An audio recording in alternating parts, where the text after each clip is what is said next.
Good afternoon, everybody, and welcome to Tea Party Bloggers Radio with your host, me, Larry Haynes. And we have a wealth of information for you today, but let me start out with the words from a patriotic song. God bless America. I'm not going to sing it to you because I don't want to assault your ears. God bless America, land that I love. Stand beside her and guide her through the night with a light from above. From the mountains to the prairies, to the oceans white with foam, God bless America, my home, sweet home. I love that song. I actually do sing that in the shower when nobody's listening. So anyway, we all love this land. It's home to us. Last week I asked you a question, and I want to bring it up again this week, and I have a guest that's going to be talking about it. But what does it mean to you to be an American? That's a real personal question. What does it mean to you to be an American? And I thought of another way to ask that. I thought, what would it take for somebody to buy your American citizenship and you leave the country? You know, that's another way to think about that. There are tens of thousands of people that try to get in this country from all over the world. In fact, a large number have died trying. And there are young men and women that volunteer to serve the country and preserve freedom in this republic. Why do people do that? Why do people try to break into the country? Usually when people try to break into your house or break into a building, it's because there's something valuable in there. So what does it mean for you to be an American? Ladies and gentlemen, I think that among the many reasons people want to come here is they want a place to call home, a safe place, a prosperous place, a place where you can be left alone to raise a family, chase the American dream. And by the way, where did that phrase come from, the American dream? Is it changing? Is it still there? What do you think the American dream means today? What does it mean to you? Well, to kind of talk to us and give us a perspective, I've invited Gisela, who came from Cuba in 1985. Gisela Chavalier, is that correct? Chavalier. I never can pronounce these names. I'm so sorry.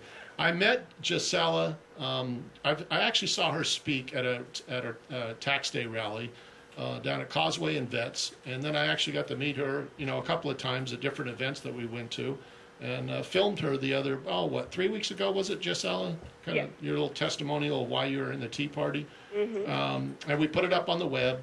And I thought, I've got to have her on. So here you are.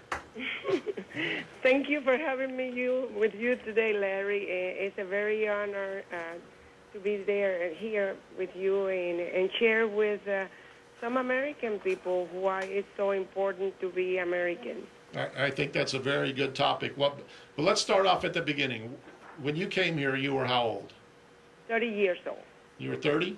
Yes. Okay, and you came, what, in 85? 1985. Yeah. June 28, 1985. And you're an American citizen, right? Yes, since 1990. Okay, so basically you went through the legal way. I entered legal. Yeah. Yes, I entered legal. I had to wait 17 long, sad years. And dreaming to get here and not giving up my dream. But you did it, yes. Unlike the 12 to 20 million other people that think it's their right to be here. Yes. All right, so when you got here, tell us that story. Oh, well, the story is kind of romantic because, like I said, after waiting 17 years and being heavily persecuted in Cuba, mostly because I was a big mouse, and you can tell I'm still a big mouse. So that was the only reason I was being persecuted. Because remember that in Cuba we had no weapons. All the arms, all the guns were taken at the very beginning when Fidel took over. So all those prisoners that you see that Cuba keeps in those real bad prisons and jails are not because they are attempting to take over the country, because, just with the hands and an ideology, you cannot take over. So it's mainly because they are big mouths, too. So you can imagine what I went through. And so it took me 17 years. I lost my mother there because some of my struggles, really. And finally, in 1985, I came to America with my little son, who was 9 years old, and my former husband.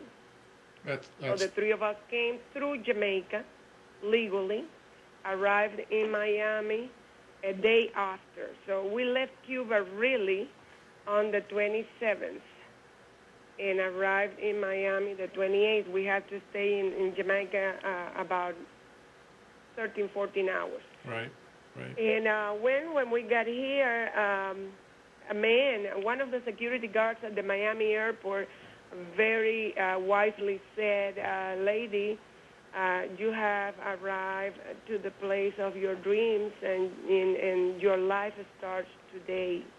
Wow. And that was almost, I mean, it was so deep in my heart.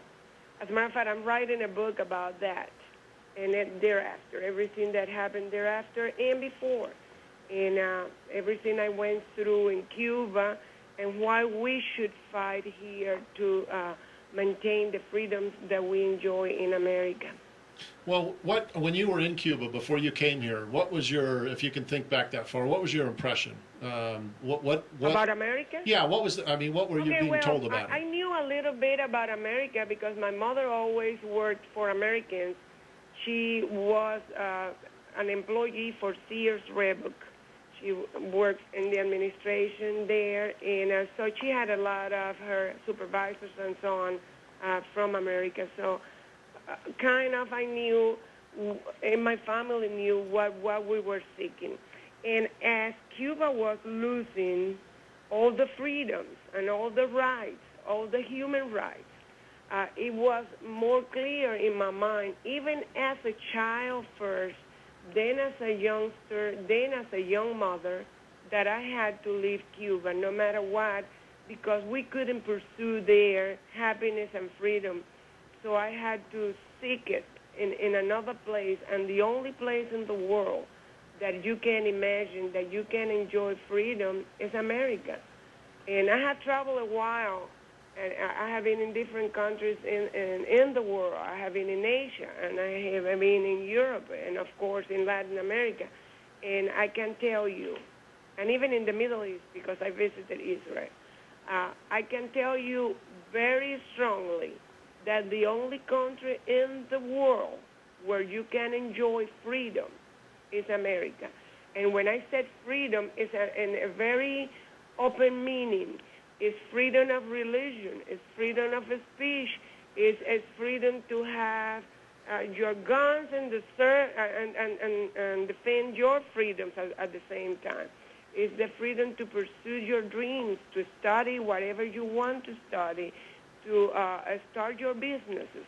All this is, I was deprived of all of the above, okay? Everything that I have mentioned, I was deprived in Cuba, in the country where I was born. So when you got here, how with your husband and your son, did you stay in Miami or did you go somewhere else? No, I came directly to Louisiana, so I am a pure Louisianian. So it's like that bumper sticker says, "I wasn't born here, but I got here as fast as I could." Yes. And I embrace Louisiana, and Louisiana embraced me. So I really feel like a born Louisianian.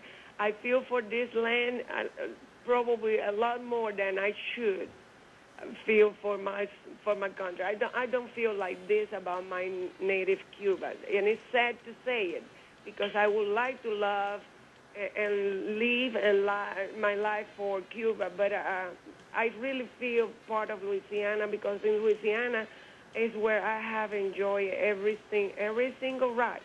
And let me tell you one thing. I came to America, Larry, not knowing a word of English, okay? So the first thing that I had to pursue here was to learn the language, and so I was going to be able to be part of the mainstream. I didn't want to be an isolated person. Gisela, we're coming up on a break. I'm going to need to interrupt you just for a second, and Sure. This is a really great story. We'll be back in a minute. If you have questions for Gisela, 556-9696, call us right now.